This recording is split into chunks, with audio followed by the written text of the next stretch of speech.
একদিন এই লোকটা স্টেট রাস্তা করার একটা কন্ট্যাক্ট পায়। রাস্তার সামনে খরগোশের ঘর বেঁধে যাওয়াতে সেটা ভাঙতে শুরু করে। খরগোশটি সেটা বুঝতে না পেরে ঘুমের ঘরে হঠাৎই সে লাফিয়ে ওঠে।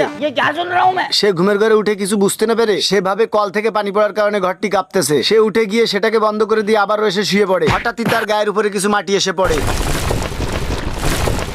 মাটি সরিয়ে উঠে বাইরে গিয়ে দেখে রাস্তার কন্ট্রাক্টর তার ঘর ভাঙার চেষ্টা করতেছে। সেটা দেখে সে একটা গাজর এনে, আমার ঘরটি ভেঙো না, এই নাও, তার বিনিময়ে একটি তোমাকে গাজর দিলাম, बाहर निकाल जल्दी बाहर आ। এটা বলে সেই লোকটি খরগোশের ঘরের উপর কিছু বম লাগিয়ে ফিউজ করে দিতেই তাকিয়ে দেখে খরগোশের ঘরটি ওই জায়গায় দাঁড়িয়ে আছে, কিন্তু ঘরের চারপাশের মাটি উড়ে গেছে। এদিকে খরগোশটি কিছুই টের পায়নি। তার গাজরের আগাছাগুলো বাইরে ফেলতে এসে দেখে এটা বলে খরগোশটি ভিতরে ঢুকে যায়। এটা দেখে ওই লোকটি রেগে খরগোশটিকে মেরে তার ঘরটিকে ভাঙার জন্য একটা মই দিয়ে উপরে উঠে যায়। সেটা খরগোশটি দেখতে পেয়ে নিচ থেকে মইটি কেটে দিয়ে তাকে ফেলে দেয়। লোকটি যখনই পড়বে তখনই খরগোশটি একটি সিমেন্টের টেনে টেনে দেয়।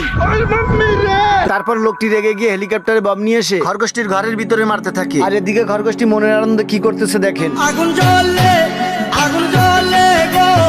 বমটি এসে বিছানার উপর পড়ে বাউন্স করে উপরে গিয়ে ওই লোকটির হাতের উপরেই পড়ে। এবার লোকটি খরগোশটিকে মারার প্ল্যান করে এক ট্রাক সিমেন্ট এনে মেশিং এর মাধ্যমে তার ঘরের ভিতর দিতে থাকে। সেটা দেখতে পেয়ে খরগোশটি বুদ্ধি খাটিয়ে একটি ছাতা নিয়ে এসে সিমেন্টের উপরে এসে ছাতাটাকে মেলে ধরে। মেলে ধরতেই সিমেন্ট তার ঘরের চারপাশ থেকে পড়তে শুরু করে। পড়া শেষে সিমেন্টটাকে সে ভালোভাবে লেপে দিয়ে তার ঘরটাকে মজবুত এবং নতুন বানিয়ে ফেলে। সেটা দেখতে পেয়ে লোকটি আর দিশে পিছে না পায় রাস্তা বেঁকা বানাতে বাধ্য হয়। গল্পটি ভালো লাগলে পেজটিকে ফলো করতে ভুলবেন না। একদিন ব্যাংকে ডাকাত এসে মেশিন ধরে ম্যানেজারকে বলে, ওই ব্যাংকের ম্যানেজার একটা কুকুর ছিল। ভয়ে সে তড়িগড়ি করে ডাকাতকে সব টাকাগুলো দিয়ে দেয়। এটা আবার কেমন মেশিন রে ভাই? মেশিন দুটো তার দিকে ফিরে আসে, কিন্তু ডাকাত 2 হাতে টাকা নিচ্ছে। টাকা নেওয়া শেষে টেলিফোনের মাউথের ভিতর মেশিন ধরে মন্ত্র পড়তেই আরে দেখছেন কাণ্ড, টেলিফোন বন্দুকের ভয় পেয়ে ডাকাতকে গোল্ড কয়েন দিতে শুরু করে। ডাকাতি করা শেষে ডাকাতের গ্রুপ টেবিলের উপর টাকাগুলো ঢেলে সেগুলো ভাগাতে শুরু করে দেয়। এদিকে ডাকাতরা কুকুরের চোখে রুমাল বেঁধে ছেড়ে দিয়ে যায়। সে চোখ বাঁধা অবস্থায় হাঁটতে থাকে।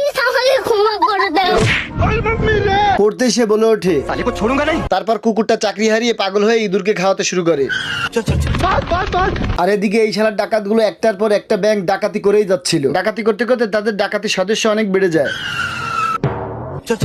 তারপরে তাদের ছোট ছোট ব্যাংক ডাকাতি করে হচ্ছিল না। ডাকাতের বড় গ্রুপ নিয়ে বড় বড় ব্যাংকে ডাকাতি শুরু করে দেয়। আর এইভাবে যদি এরা ডাকাতি করতে থাকে, একদিন এরাই সবথেকে পৃথিবীর বড় ধনী হয়ে যাবে। এদের ভিতরে একটি আজব ম্যাজিশিয়ান ডাকাত আছে, যে মন্ত্র পড়েই চাবিটি ছেড়ে দিতেই সবগুলো লক খুলে যায়। খুলে যেতেই ব্যাংকের গেট থেকে টাকার বস্তাগুলো সব বাইরে বেরিয়ে আসে।